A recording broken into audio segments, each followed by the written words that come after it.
Rabotai, avec la permission d'Hachem, si on réfléchit un peu, le but de Matan Torah, c'était pour les enfants.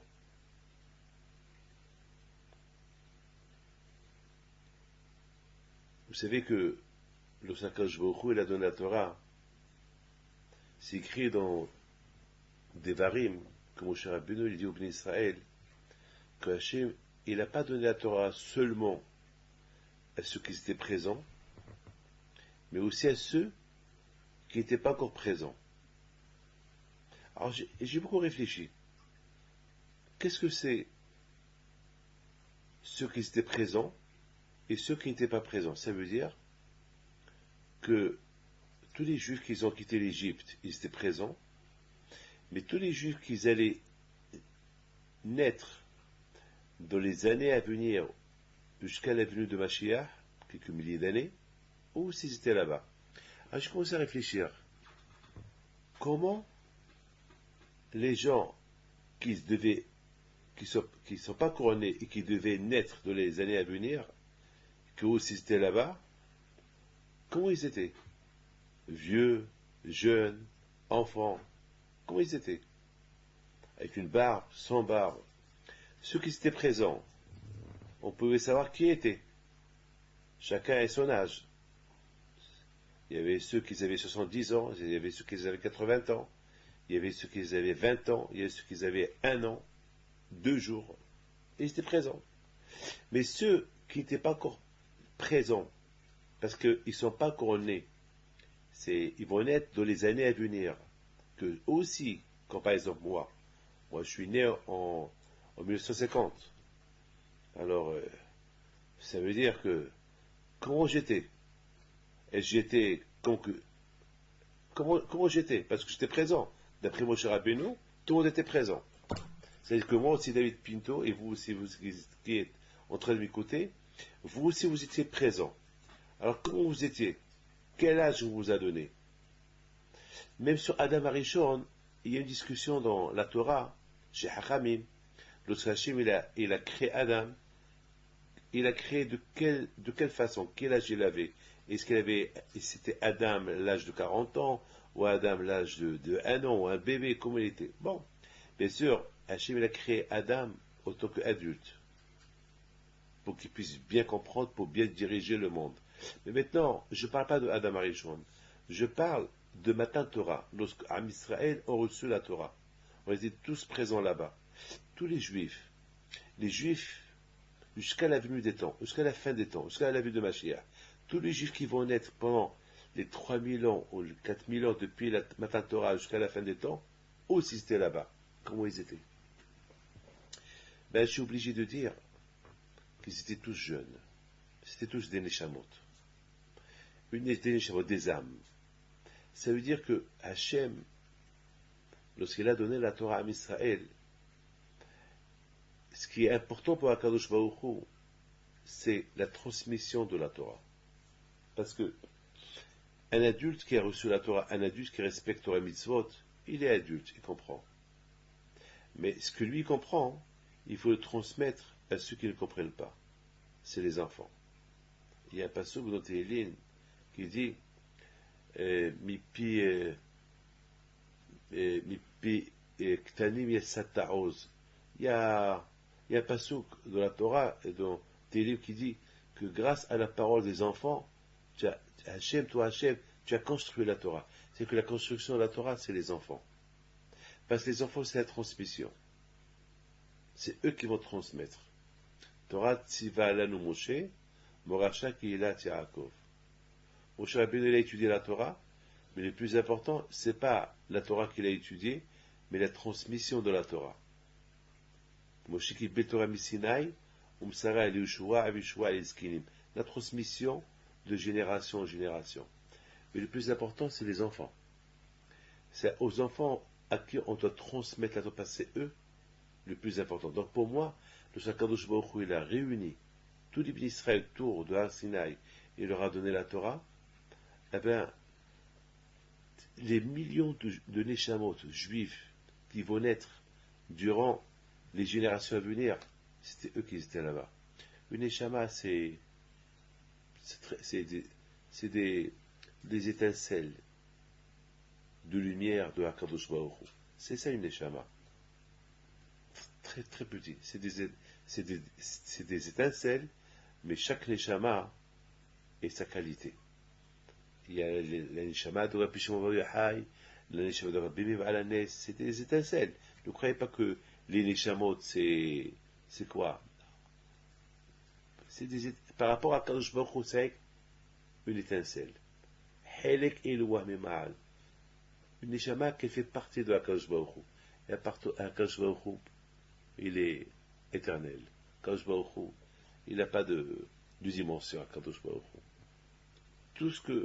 Tous les âmes juives qu'il y a dans le monde, depuis la création du monde jusqu'à la fin des temps, ce n'est que des étincelles qui viennent de Hakadosh Baruch Hu.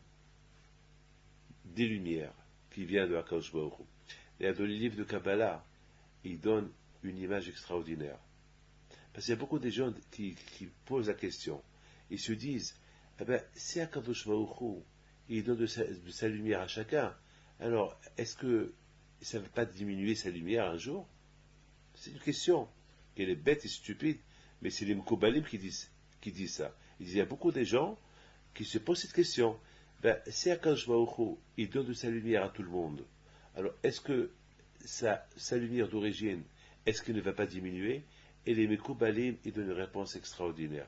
Ils donnent un exemple extraordinaire. Ils disent, admettons qu'on prend une bougie allumée, et nous avons devant nous 1000 bougies éteintes. Et avec cette bougie-là qu'elle est allumée, je vais allumer 1000 bougies. Est-ce que cette bougie-là, est-ce qu'elle va diminuer sa lumière? Non. Sa lumière, elle restera toujours la même. Eh bien, c'est comme ça. Hakadosh Baruch Hu, il va allumer, il va donner des neshamot de sa lumière pour des naissances, et de sa propre lumière, rien ne diminue. Donc, à Boutaï, c'est très important, l'éducation. Et tout ce que, d'ailleurs, tout le miracle de Pessah, c'est écrit Vigata Libincha. Tout ce qu'Akadosh Baruch Hu a fait en Égypte, c'est pour que les parents, ils vont raconter à leur enfant qu'est-ce que Hachem il a fait. Parce que nos parents qui ont quitté l'Égypte, ils ont vécu les miracles. Leurs enfants aussi, ils ont vécu ces miracles. Mais l'enfant, il a une dimension comme il comprend le miracle. Mais le père, qui lui comprend bien le miracle, il lui explique. Il va le transmettre. Tu vois, mon fils, tu as vu les 10 plaies, tu as vu Dame, Rocher, Sardea, Akinim, tu as vu tous ces 10 plaies-là. Et l'enfant, il voit, oui, papa, j'ai vu, c'est inimaginable, tu te rends, papa, tu as vu le Nil, le fleuve qui est devenu du sang rouge. Oui, et le père, il lui explique. Donc, toute la Torah, c'est une transmission. Moi, David Pito, j'ai rien vu. Moi, j'étais pas dans le miracle de l'Égypte. Je ne me rappelle pas tout ce que nos parents y racontent. Je ne me rappelle pas. Je ne me rappelle pas de Matan Torah. Mais la façon comme mon père, il a ancré en moi la sortie de l'Égypte comme si je l'ai vécu. Comment mon père m'a expliqué Matan Torah, comme si je l'ai vécu. Et au fur et à mesure que je grandis, et je lis les textes de Hachamim, et la Torah, et la Gemara, et l'histoire, je comprends mieux, et à tel point, parfois je sens que j'étais à Arsinaï. Et beaucoup de fois, j'imagine comment j'étais présent là-bas. Je ne rêve pas. Je ne rêve pas. Mais c'est ça la transmission. Transmettre. Lorsqu'on transmet quelque chose de vrai, alors ça reste gravé dans l'esprit d'un enfant. Je me rappelle quand j'étais jeune, comme tous les enfants, on achetait des petits livres, des petits livres où il y a beaucoup des photos, des petits livres des petits livres là qui vendent aux enfants de Walt Disney, ces petits livres là, Kiwi, Hakim, tous ces petits livres là au Maroc, ils les vendaient. Moi, à l'époque, je parlais pas français, mais moi aussi, je me rappelle, parce que c'était à la mode, tout le monde les achetait, j'avais 8 ans, 7 ans, 8 ans. Alors moi aussi, j'allais chez les copains, prêtez-moi ce livre-là, et je tournais les pages. Bon, en voyant les pages, je comprenais l'histoire. C'était l'histoire. Eh ben, je vous dis quelque chose. Si maintenant, je vais mettre ma mémoire, je vais rafraîchir ma mémoire, est-ce que je vais essayer de me rappeler tous ces centaines de petits livres, de photos qu'on a lus qu'on voyait les images? Est-ce que je me rappelle? Non. Pourquoi? Parce que c'est du faux. Quelque chose qui est faux, il n'est pas gravé dans la tête. Mais toutes ces histoires que mon père m'a racontées quand j'étais jeune, les histoires de la Torah, c'est gravé dans ma tête. Je ne pourrai jamais les oublier. Pourquoi pas c'est du vrai? Quelque chose qui est vrai, elle reste gravé dans la tête. Quelque chose qui est fausse, c'est pour ça qu'on dit que les paroles vraies, lorsqu'ils sortent du cœur, ils rentrent dans le cœur. Mais quelque chose qui est fausse, même si elle est répétée 1000 fois, c'est du faux. Ça rentre pas dans le cœur. Pourquoi? Parce que c'est du faux. Quelque chose qui est faux, ça ne tient pas de vous. Il dit Arizal Akadosh, le Emet, la vérité, c'est comme une chaise qui a 4 pieds. Et le faux, c'est comme une chaise qui a 3 pieds. Elle bouge. Le faux bouge. Il n'a pas de, il n'a pas de, il n'a pas de stabilité. Le Emet, et la Torah, elle s'appelle Emet. La Torah, elle s'appelle Emet. Et qui il a donné Hachem. Et Hachem, il est Emet. Et qui il a reçu, c'est Am Israël. Et Am Israël, ils sont Emet. C'était Emet et Yaakov. Donc, Emet, Emet, Emet, les 3 Emet à la fois, on réunit 3 Emet à la fois. Donc, ça ne peut que faire du bien. C'est la raison pourquoi, lorsque on transmet la Torah aux enfants, c'est ce que l'autre transmet, étant donné que c'est émettre la Torah, elle émet, alors elle va être gravée dans leur tête, et ça va les aider dans l'avenir. Et c'est la raison pourquoi lorsqu'Akadosh Baruch Hu a donné la Torah, c'était important pour lui que tous les enfants, ils seront présents. Parce que, quelle est la raison pourquoi Akadosh Baruch Hu devait donner la Torah, même aux enfants qui étaient là-bas, et ceux qui sont pas, et ceux qui ne sont pas encore nés? Pourquoi? Quand je lui donne au présent, et ceux qui vont venir plus tard, ben, les parents vont leur donner, non. Quand je me dis non, c'est très important pour moi que ces futurs déchamots qui vont venir, dans les générations à venir, qu'ils écoutent la Torah directe de leur père spirituel, qui est Akadosh Baruch Hu. Qui est le père de la Neshama? C'est Akadosh Baruch Hu. Qui est le père de la Neshama? Qui est le père de mon âme? Le père de mon corps, c'est mon père. À part Hachem aussi. Mais qui est le père de ma Neshama, de mon âme? C'est Akadosh Baruch Hu. Parce que ma Neshama, elle fait partie de Akadosh Baruch Hu. C'est ce qu'on appelle Helek Eloah Mima'al. Akadosh Baruch Hu, il a créé un homme avec une partie de lui. Le Zohar Kadosh, il va plus loin. Il dit le Zohar Man de Nafah, Midele Nafah. Prenez par exemple un ballon. Un ballon. Et soufflez de votre souffle dans le ballon. Le ballon, il va gonfler. Qu'est-ce qu'il y a dedans?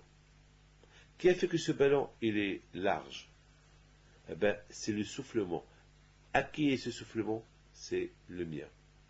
Donc, ce ballon-là, il s'est gonflé par rapport à mon soufflement.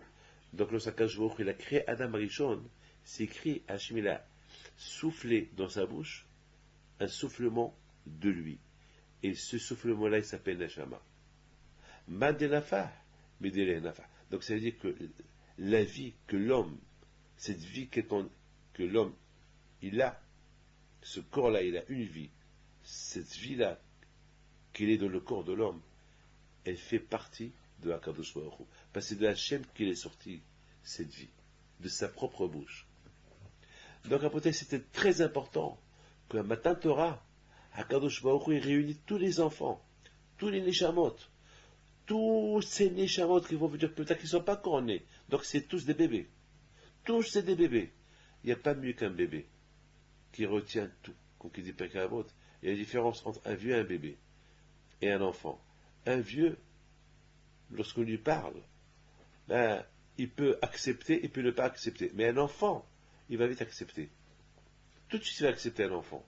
En général, un enfant, parce que il est mûr, il n'est pas malin. C'est pas, vous savez, Haramim ils disent que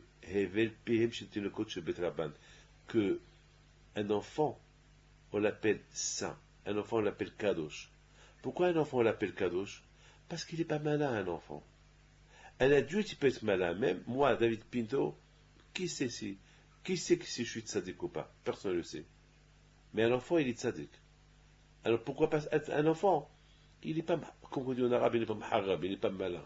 Il n'est pas, il n'a pas la malice. C'est un enfant, il sait pas, un enfant, il sait pas c'est quoi une avera, ou une mitzvah, une avera, il sait pas. Alors tout ce qu'il peut faire, c'est bien. Vous savez, lorsqu'on éduque les enfants, à tel point que la Gemara a dit que lorsque Hachem, il a dit à Moshe Rabbeinu, réunit tous les juifs, la Gemara a dit que Moshe Rabbeinu, il a réuni même les enfants. La Gemara a posé une question. Je comprends les adultes qui comprennent la Torah. Eux, il faut les réunir. Mais pourquoi réunir les enfants? Pourquoi réunir les enfants? Pour quelle raison? Quel but? Il faut écouter Moshe Rabbeinu leur donner un cours, mais il ne va rien comprendre. Et la Gemara, elle répond, pour donner une récompense aux parents qui sont très éduqués, les enfants. Parce que même que l'enfant, il ne comprend pas un cours de Torah, mais c'est bien de le prendre, écouter un cours de Torah, pour l'éduquer, pour qu'il écoute, pour qu'il commence à apprendre, qui a la notion de la Torah. La Gemara est dit sur Rabbi Yehoshua Ashilolato. Lorsque Rabbi Yehoshua, il est né, sa mère, elle prenait le petit poussin, la poussette où il y avait Rabbi Yehoshua, tout bébé, elle l'emmenait au Beth Midrash. Alors Hachamim, ils ont dit à sa mère, Madame, pourquoi tu as mis ce bébé au Beth Midrash? Quelle est la raison? Il leur a dit, je veux que de mettre commence à écouter la Torah. Même qu'il ne comprend pas, mais moi ses oreilles, ils écoutent la Torah. Voilà, Rabotai, l'éducation de l'enfant. Éduquer, d'ailleurs, c'est quoi le but de chaque père de famille? Le but de chaque père de famille, c'est de donner à son fils l'opportunité et l'occasion de continuer de faire son judaïsme. Mais il faut lui donner. Moi, c'est quoi mon plus grand bonheur à moi? Mon plus grand bonheur à moi, c'est de voir mes enfants qui suivent le chemin de Hakadosh Baruch Hu. Il y a beaucoup de gens qui croient que être juif, c'est facile. Et on est né juif, on va mourir juif, et nos enfants sont juifs. Ouais, c'est bien. C'est très bien. Il n'y a pas de problème. Mais qui garantit que cet enfant-là, il restera juif comme que toi, tu es juif? Pour que ton fils reste juif comme que toi, tu es juif, il faut lui donner l'éducation, surtout dans cette période qu'on vit aujourd'hui, la période de l'Internet, la période que les enfants ils sont perturbés, la période que les enfants ils préfèrent les sorties que aller à la synagogue. Cette semaine, j'ai eu un problème avec une maman. Une maman qui a voulu faire la bar mitzvah de son fils, une bar mitzvah vraiment une bar mitzvah une bar mitzvah, c'est vraiment à la brésilienne. Vraiment à la brésilienne. Des danseuses et des danseurs, et une bar mitzvah qu'elle est vraiment. Alors, son fils, lui, qu'il est dans une école juive, et qu'il s'intéresse au judaïsme, parce que grâce à Dieu, il y a des rabbins qui lui ont inculqué ce que ses parents ne lui ont pas inculqué. Il ne comprend pas, il dit à sa mère, maman, mais mon copain, il a fait sa bar mitzvah la semaine dernière. C'était super bien, j'étais là-bas, ça dansait, il y avait des rabbins, il a fait un cours de Torah. Et pourquoi pas moi? Elle lui dit, non, non, non, pas du tout, c'est différent. Enfin, ceux-là, c'est des fous, et ils font n'importe quoi, mais non, c'est la high society, c'est la classe, elle n'a rien compris, elle dit, maman, je ne veux pas. Alors mes rabbins, ils vont pas venir. Quand mes rabbins, ils vont venir, ils vont voir des femmes qui dansent, des danseuses. Maman, mais c'est pas possible. Alors elle lui dit, mais alors que les rabbins, on les avait direct à la synagogue, c'est pas le pays qui viennent à la salle.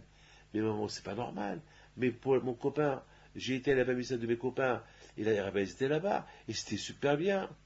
Et pourquoi pas pourquoi? Non, non, toi non. Eh ben, il dit à sa mère, eh ben, on va aller voir Rabbi David. Ce que Rabbi David il nous dit, on le fait. Alors, au départ, elle ne voulait pas. Alors lui, il dit à sa mère, maman, eh ben, si on ne va pas chez Rabbi David, eh ben, je ne vais pas me présenter, je n'irai pas à la salle. Donc, elle n'a pas le choix.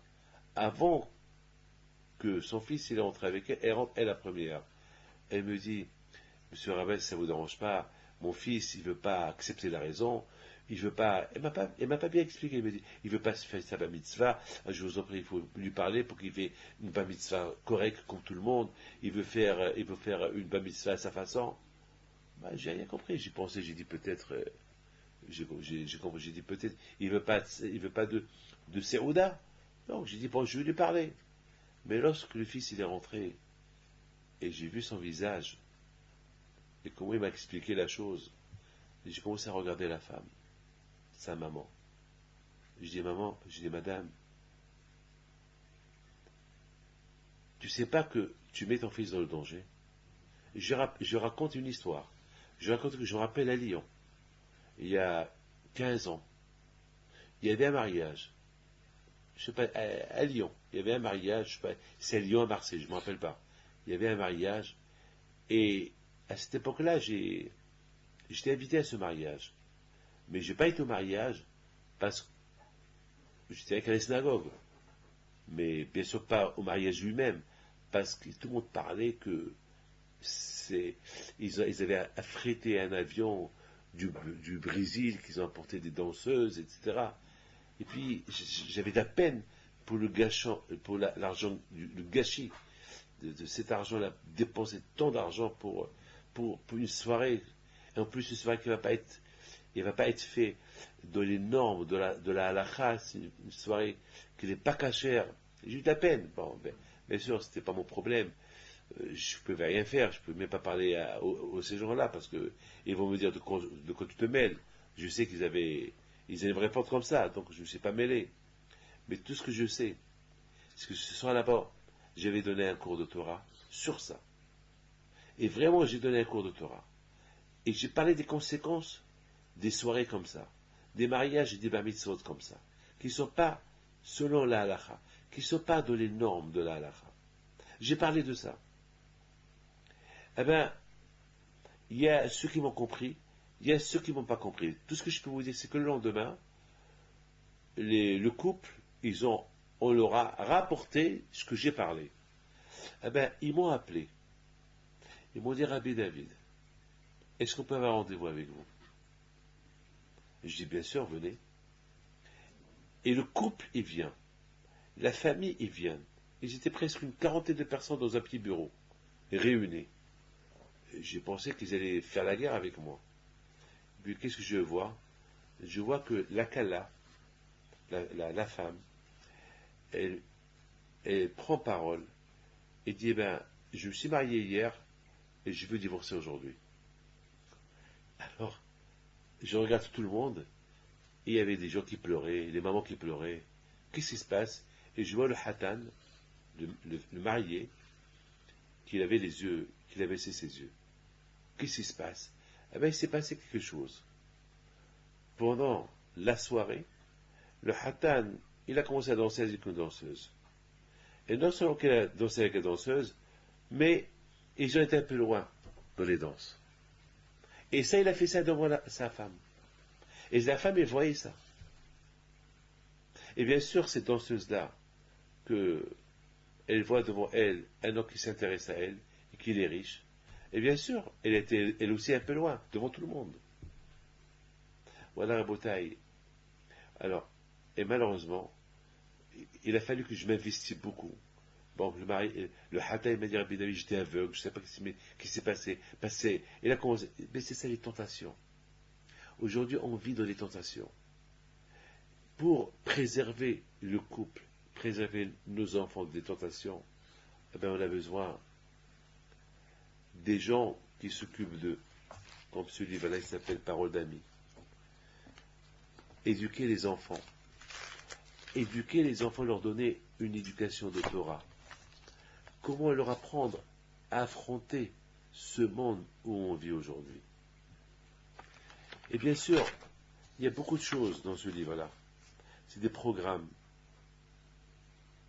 Des programmes, comment apprendre un bon langage aux enfants.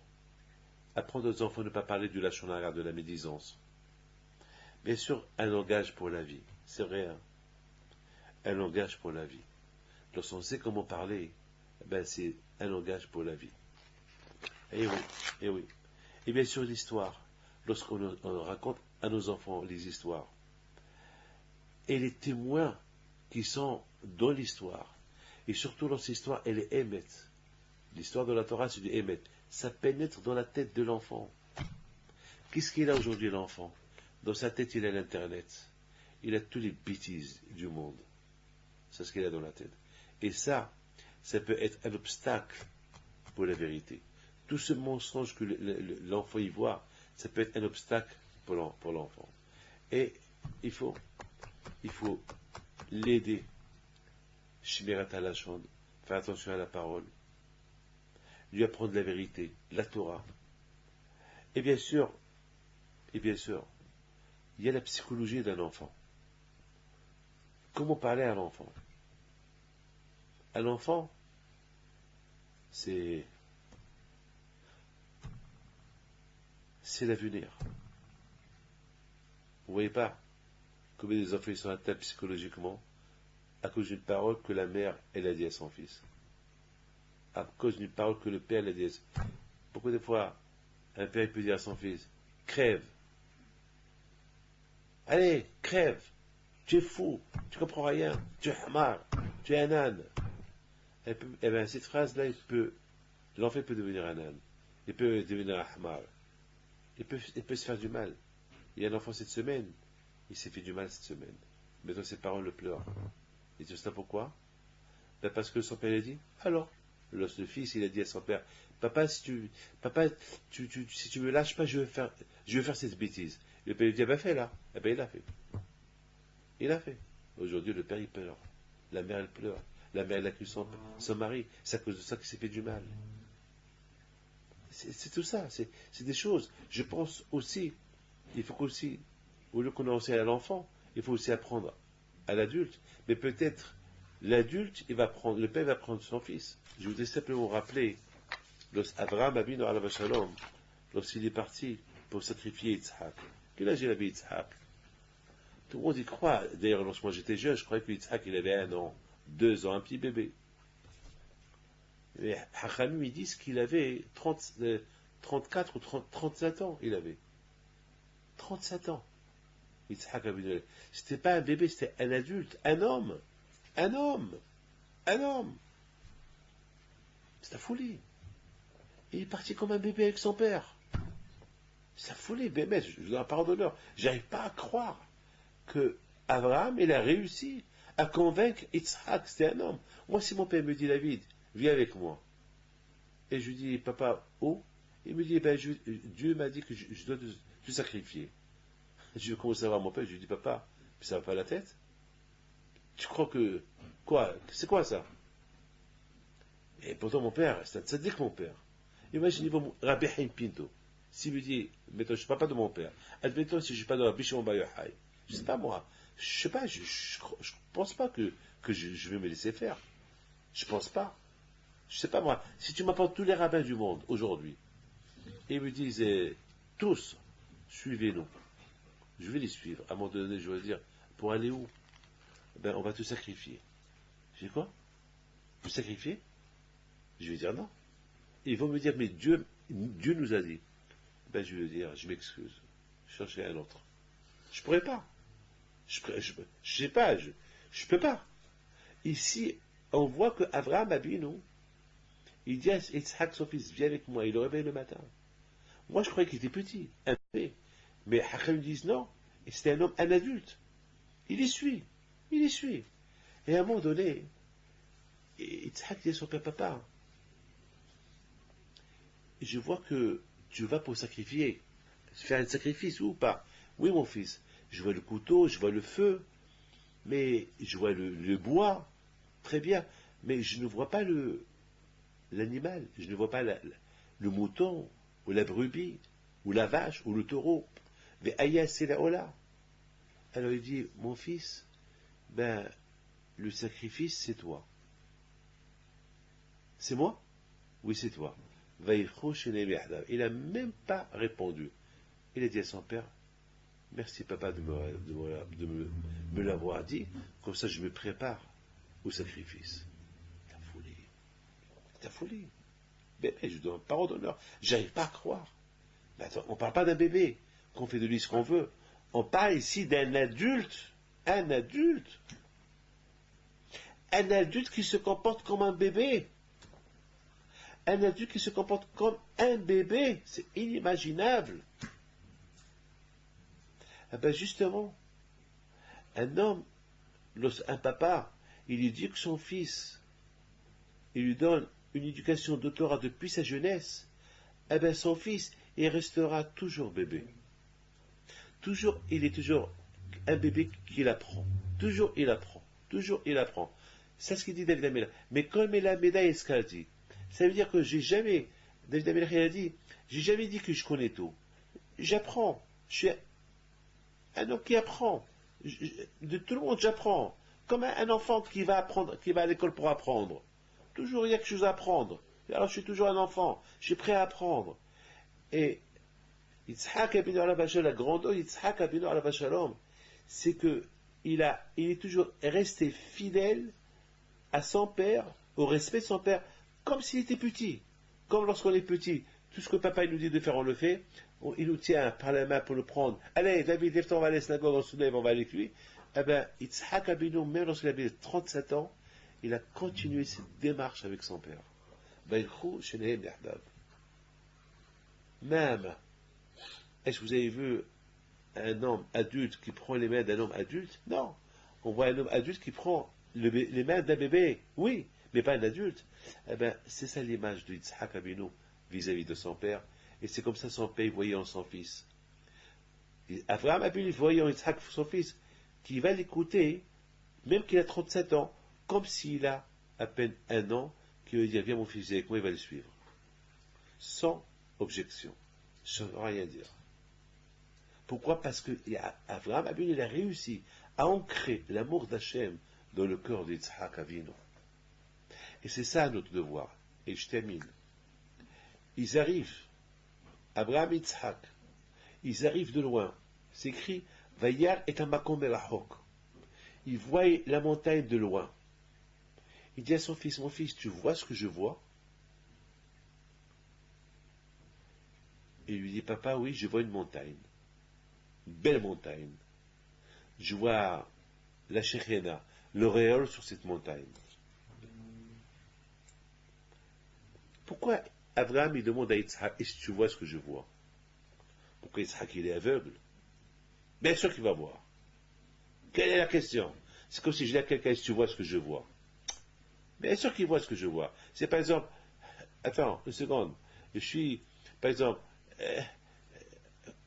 moi et quelqu'un, on est en train de voir une photo. Et je veux dire à ce quelqu'un, est-ce que tu vois ce que je vois? Bien sûr, on est en train de voir les deux à une photo. Quoi? Pourquoi cette photo-là, elle a double image? Tu vois toi ce que moi je vois pas, moi je vois ce que toi tu vois pas. Et la photo, c'est la photo. C'est quoi Abraham? Il dit à Yitzhak, est-ce que tu vois ce que je vois? Eh bien la réponse, elle est, ce qu'Abraham il a voulu tester Yitzhak. Est-ce qu'il voit, est-ce qu'il se voit ce qui va se passer plus tard, maintenant? Parce qu'Abraham, qu'est-ce qu'il voit? Il voit qu'il va prendre son fils et le sacrifier. Alors Abraham, il demande maintenant à son fils, maintenant qu'on est arrivé à cet endroit, que là-bas je vais te sacrifier, est-ce que tu te vois que je vais te sacrifier là-bas? Est-ce que tu vois ce que je vois? Est-ce que tu vois ce que je suis en train de voir, maintenant ce que je vais te faire dans quelques heures? Il dit, oh, mon fils, le père, le fils dit à son père, oui papa, je vois ce que tu vois. Je vois que je me vois là-bas, attaché sur un autel de sacrifice, et toi tu es en train de m'égorger. Vayar et Amakom Merahok. Déjà, il se croyait prêt alors qu'il était loin. C'est ça notre but. Il faut qu'on arrive à voir la chose près, même qu'on est loin de la chose. Il faut voir cet enfant-là, même qu'il est enfant, il faut le voir grand, alors qu'il est rien qu'enfant. Mais pour le voir grand, alors qu'il est qu'enfant, il faut bien l'éduquer maintenant.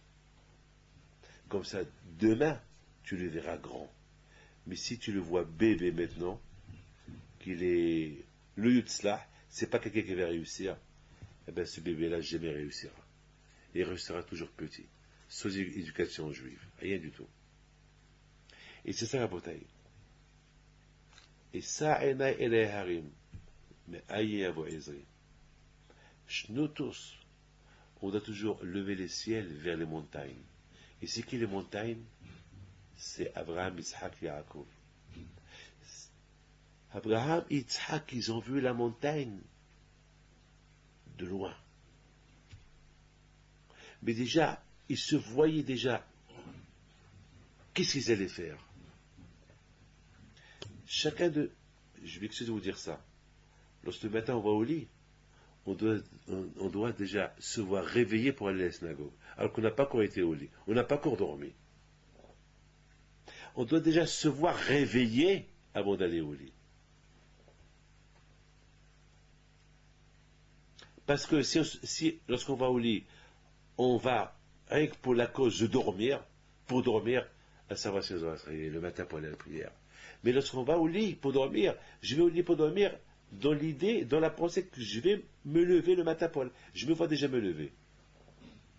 Et ça, c'est une préparation pour se lever. Cet enfant-là, il ne faut pas le voir enfant, il faut le voir grand, adulte. C'est la raison pourquoi, quand lorsqu'il a donné la Torah à Israël, il a réuni les enfants. Parce que Hachem dit à ces enfants-là, tous les enfants, vous voyez, vous les enfants, je vous vois adultes comme ceux-là.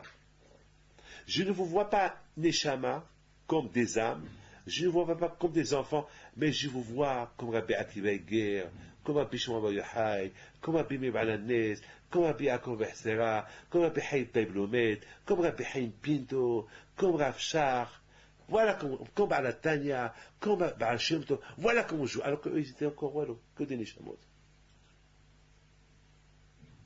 Donc, Rabotai,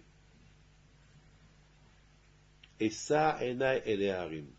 Toujours avoir cette idée, l'ambition, d'être grand un jour,